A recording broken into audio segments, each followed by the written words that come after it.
The film begins by showing a man named Eric, who has just finished making out with a woman named Talia. Eric then goes to the bathroom to clean himself up and take a shower. Meanwhile, Talia heads to the living room to get a drink and listen to the song, but at this moment she is feeling that someone is watching her. It turns out that she is right about her feeling because a few moments later, she is startled by the presence of someone from behind. When Eric gets out of the shower, something unusual seems to catch his attention. And it turns out that the reason he looks that way is because he sees the words "You're next," written in blood on the mirror. It doesn't stop there because as he looks down, he is shocked to see Talia's dead body. But his shock doesn't last long as he is suddenly caught by someone from behind, who kills him right away. The scene then moves to a husband and wife who are on their way to some place. The husband named Paul, and his wife Aubrey.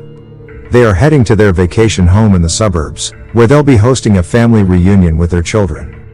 When they arrive to their vacation home, Paul notices that the front door to their house is not locked, and he bet the workmen left the door open last time they were there. Aubrey then gets straight into the dining room to clean it up, before welcoming their children with their partners. Meanwhile, one of Paul's children named Crispian, is on his way to the house with his girlfriend, Erin. They are now talking about Crispian's parents' wealth, and Erin looks so excited to meet her boyfriend's family. Aubrey, who is still cleaning up, is startled by a sound and shaking that comes from upstairs. She then tells Paul about it, but her husband looks calm and tells her to wait outside first. Paul then rushes upstairs to check if anyone is there. After calling out several times and checking in every room, he discovers that there is no one on the upstairs of the house. But he suddenly heard the sound of something falling in a room, prompting him to go and check it out. And he is then surprised by the arrival of Crispian, who has already arrived at their house. After they go downstairs to meet Erin, we can see that the door to the room is slowly opening. Crispian then introduces Erin to his parents, and his parents invite them both into their home. On that night, they will be just resting and sleeping while they await the arrival of the other Crispian siblings. The next day, Crispian, who has just woken up, is greeted by his brother named Drake, and his wife, Kelly. Crispian and Drake often act like children while recalling their childhood memories. You almost hit my face. After that, Erin walks into the kitchen and offers any help, but Aubrey is all sets. Aubrey suddenly remembers that she has run out of milk, and asks Erin to go to their neighbor's house named Eric to get some. Erin then takes a picture of the three family members, and tells Crispian that his mother told her to go to their neighbor's house. When Erin arrives at Eric's house, she tries to call out Eric, but there is no response. As we all know, Eric has been killed by someone before, and the song in his house is still playing. Later in the day, Paul's other children arrive to the house with their partners. They are Amy and her boyfriend, Tarek, as well as Felix, and her girlfriend named Z. They later greet each other, and introduce their partners to Paul. How are you? Welcome. Thank you. Following that, Aubrey then invites them to dinner together with the dishes she has prepared for them. While having dinner together, they ask about all of the siblings' partners' backgrounds and jobs. At this moment, Drake and Crispian are suddenly arguing and getting angry at each other, because Drake always looks down on Crispian. When the environment has become such a fuss, Tarek suddenly notices something is not right. He tries to check on it, and suddenly a sharp arrow flies through the window. If it's even remotely interesting or of merit or of value. I mean, I've had enough. The fact that Tarek is dead causes them all to panic, and their planned dinner together today has now turned into a nightmare in a matter of minutes. In this chaotic situation, Drake immediately prevents his mother from being targeted, but he is hit by an arrow on his back. They try to call the police, but there is no signal, and Felix speculates that the killer may have installed a cell phone jammer near the house, preventing them from calling the police. As the situation becomes more tense, Erin begins to show her other side by ordering everyone to move to another room, and use the chairs as shields. She then tells Kelly to hold Drake's wound, so it wouldn't bleed a lot and make it even worse. After that, Felix suggests that one of them run out to the car and go get help, and he asks who's the fastest runner. Seeing all of them are arguing about who's the fastest runner, Amy then volunteers to run outside. Their plan is that as soon as Felix opens the door, Amy will be running quickly and the killer's not gonna expect her to be coming out full speed. Amy then runs and bursts through the door.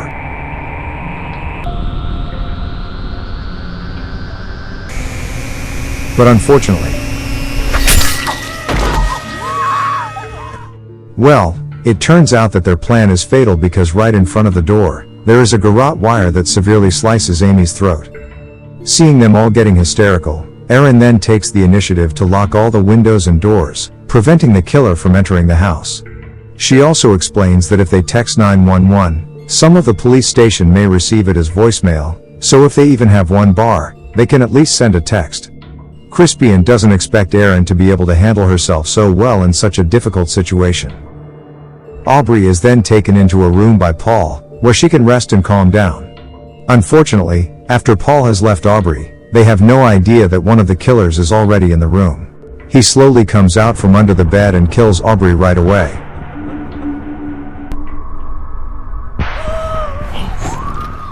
As a result, they all rush to Aubrey's room after hearing her scream. The moment they walk into the room, they see Aubrey who has been killed and the killer leaves the same words on the wall, which is "you're next." At the same time, when Erin closes the kitchen window, her hair is suddenly pulled by the psychopath, but Erin manages to fight back by stabbing the killer's hand into the wall with a knife.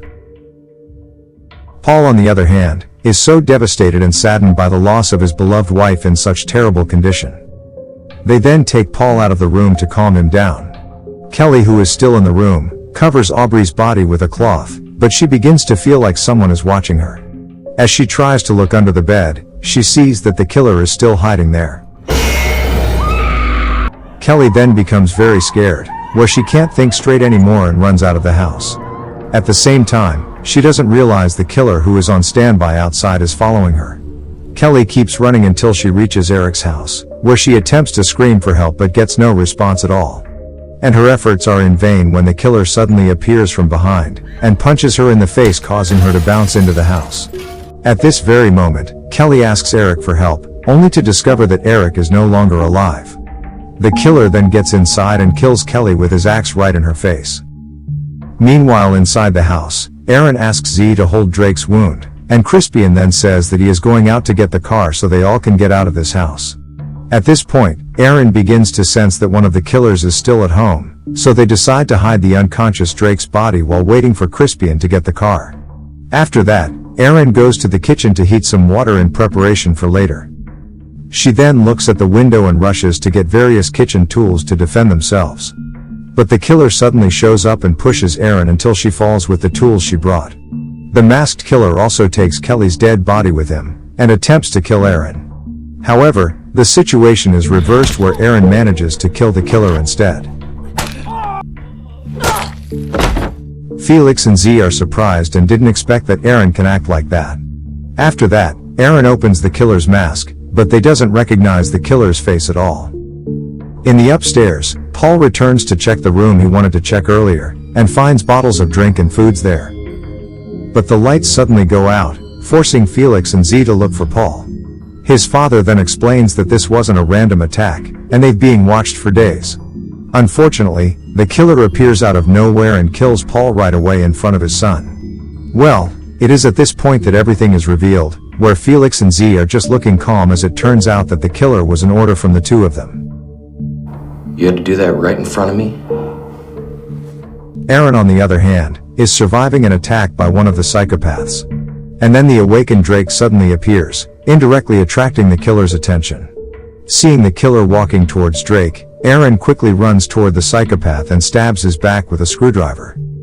After the killer runs away, Drake asks where Kelly is, but Erin doesn't want to tell him the truth. Erin then asks Felix if Paul is alright, but Felix lies and tells that his father's condition is fine upstairs. After that, they all starts looking for tools to defend themselves from the killers. Erin then covers Kelly's body so that Drake wouldn't know that Kelly had been killed.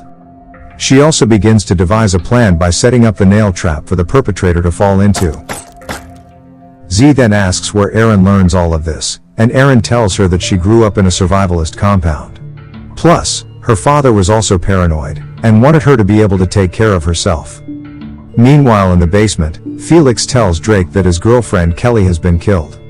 He then kills Drake after realizing that Drake's emotions have gotten out of control, which of course part of his plan too. Drake as his own family doesn't expect his brother to do such a thing. Z on the other hand, tries to find a way to kill Aaron, but she is unable to do so due to the circumstances. After that, Aaron then makes her way upstairs, only to find out that Paul is dead. At the same time, the killer who is already behind her tries to kill her. Aaron realizes this right away, and is still lucky to survive even though her leg is injured after jumping out of the window. Following that, the killer keeps chasing Aaron, forcing her to run into the forest.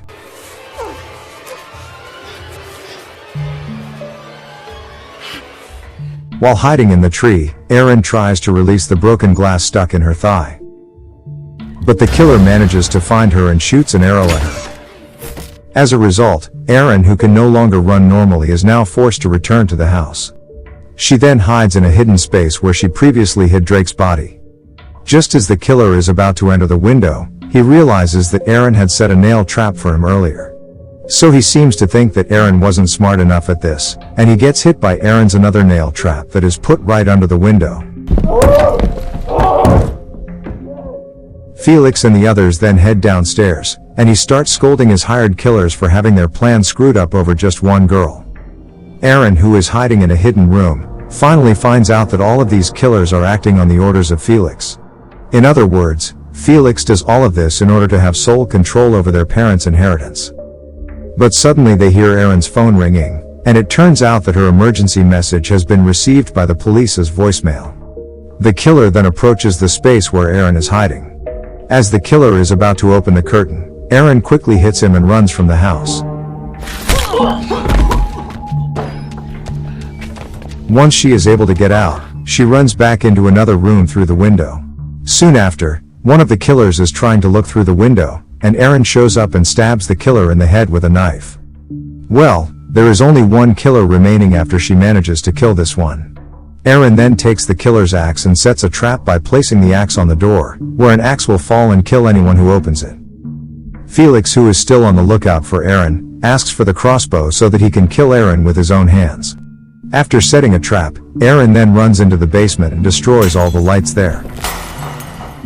She appears to be putting together a plan for something with her camera. When the killer comes, he is drawn towards Aaron's camera flash. Seeing the killer has been blinded by the camera flash, Aaron then comes out and breaks his skull with a log. When she comes out of the basement, Felix shoots her with the crossbow, but luckily he misses the shot. Z then continues to chase her, while Felix goes to his car to turn off his cell phone blocker. Inside the house, Aaron is having a fight with Z, which is followed by Felix's arrival. Felix, who has just arrived at the kitchen, is doused with water by Aaron, but the water is no longer hot.